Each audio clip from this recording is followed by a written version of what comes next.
राजीव रंजन मेरे सहयोगी बने हुए हैं। राजीव, विपक्षी एकजुटता को लेकर हम काफी लंबे समय से चर्चा कर रहे हैं, लेकिन सब जानते हैं कि राजनीति में ना कोई परमानेंट दोस्त होता है, ना कोई परमानेंट दुश्मन होता है। तो मैं आपसे जानना चाहूंगा 12 जून की इस बैठक से पहले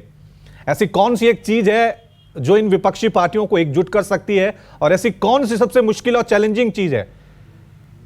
जिसको पार पाना नीतीश के लिए अभी बहुत बड़ी टेढ़ी खीर है, जो इनको थोड़ा सा दूरी बनाए हुए है। कांग्रेस की बात करें, ममता बनर्जी की बात करें, अखिलेश की बात करें, अभी तीनों ट्रायंगल के मोड़ पे खड़े हैं, एकजुट नहीं हो रहे हैं।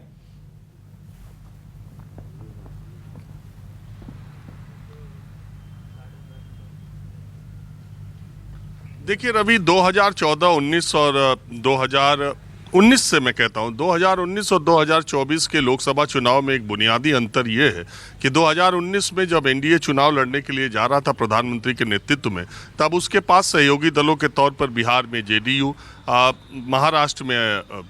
शिवसेना, इसके अलावा आपके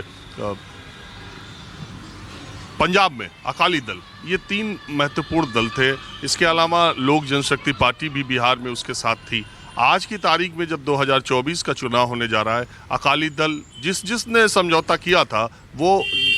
कहाँ पहुँच गया आपको बताने की ज़रूरत नहीं, देश जानता है। अकाली दल की पंजाब में क्या स्थिति हुई, शिवसेना की महाराष्ट्र में क्या स्थिति हुई, जेडीयू में जो 2019 में राष्ट्रीय अध्यक्ष थे जनता दल यूनाइटेड के, वो ही पार्टी छोड़ करके इस वक्त भारतीय जनता पार्टी के गोद में जा चुके हैं, उनके पाले में जा चुके हैं। और जो भी लोग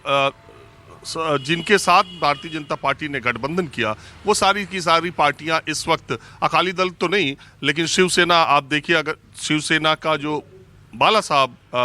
गुट है, जो ठाकरे गुट की बात मैं कर रहा हूँ, अगर उस समय कहा जाए तो वही पार्टी थी, तो वो आज कहाँ है और वह कहाँ पर इस समय अकाली दल है। जेडीयू ने खुद ही समझौता तोड़ करके 9 महीने पहले जो सरकार बनाई है, तो अब भारतीय जनता पार्टी 2024 के जब चुनाव में जा रही है रवि, तो उसके पास कोई उस तरह का मजबूत गठबंधन दिखाई नहीं दे रहा है। लेकिन चूंकि भारतीय जनता पार्टी को 300 से ज़्यादा सीटें अकेले दम पर मिल चुकी हैं, इसलिए उसे अब बहुत ज़्यादा गठबंधन की राजनीति का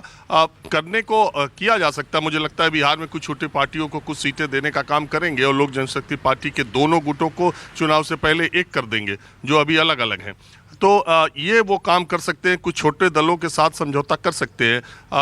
उत्तर प्रदेश में उनकी स्थिति पहले से मजबूत है। लेकिन दूसरी तरफ 2019 में जब विपक्ष पूरा बटा हुआ था, पश्चिम बंगाल की सारी सीटों पर कांग्रेस, कम्युनिस्ट और ममता बनर्जी, बीजेपी सब लड़ रहे थे। जब उत्तर प्रदेश की 80 सीटों पर सपा बसपा एक होकर के लड़ रही थी, कांग्रेस पार्टी हर जगह लड़ रही थी, तो इस तरीके का जो बिखरा हुआ विपक्ष बाकी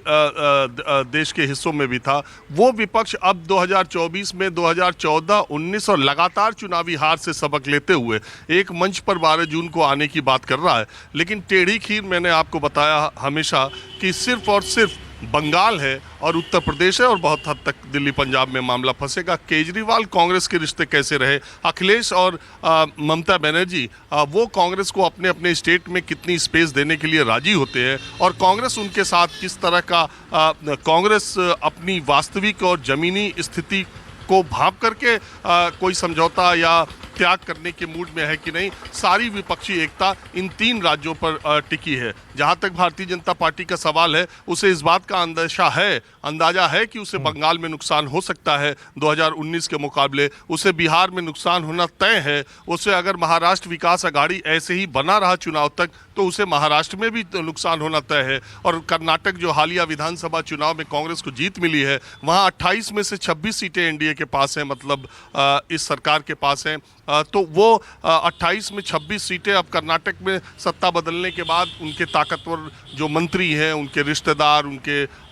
बेटे बेटियां, पत्नी, ये लोग चुनाव लड़ेंगे, उनके करीबी चुनाव लड़ेंगे, तो वो पहले से मजबूत स्थिति में होंगे। इस बात का बीजेपी को अंदाजा है। मुझे लगता है भारतीय जनता पार्टी ने इन राज्यों के लिए एक विशेष रणनीति अपनी बनाई है, जिसमें जहां तक मुझे पता है जून के महीने में प्रधानमंत्री और गृह मंत्री अमित शाह जब विपक्षी एकता की बात बिहार में हो रही होगी, उसी के इर्द गिर्द बंगाल और बिहार में ताबड़तोड़ सभाएं ये दोनों नेता करेंगे और वहां के दौरे करेंगे, क्योंकि इन्हें पता है कि बंगाल, बिहार, इस पर ज़्यादा फोकस करने की ज़रूरत है और इन्हीं राज्यों से बीजेपी को तगड़ी टक्कर भी मिलेगी। तो 2024 के चुनाव को रोचक बनाने के लिए एक मंच पर आने का जो विपक्षी दलों का 12 जून को है, हमें इंतज़ार तो पहले तो ये करना होगा कि कौन कौन वहाँ पहुँचता है और ये भी इंतज़ार करना होगा कि कांग्रेस पार्टी अपने आप को अभी भी विपक्ष की सबसे बड़ी पार्टी मान करके बड़ा भाई का रोल निभाती है या प्रधानमंत्री नरेंद्र मोदी से टक्कर लेने के लिए, त्याग करने के लिए भी तैयार है। ठीक है, तो कुर्बानी कौन देगा, बड़ा भाई कौन होगा, सवाल अभी बने हुए हैं। नमस्कार, मैं हूं मानक गुप्ता। अगर आपको हमारा ये वीडियो पसंद आया हो तो इसे लाइक और शेयर जरूर करें और हां, हमें सब्सक्राइब और फॉलो करना ना भूलें ताकि आप देश और दुनिया की कोई खबर मिस ना करें। तो जुड़े रहिए हमारे साथ और देखते रहिए न्यूज़ 24।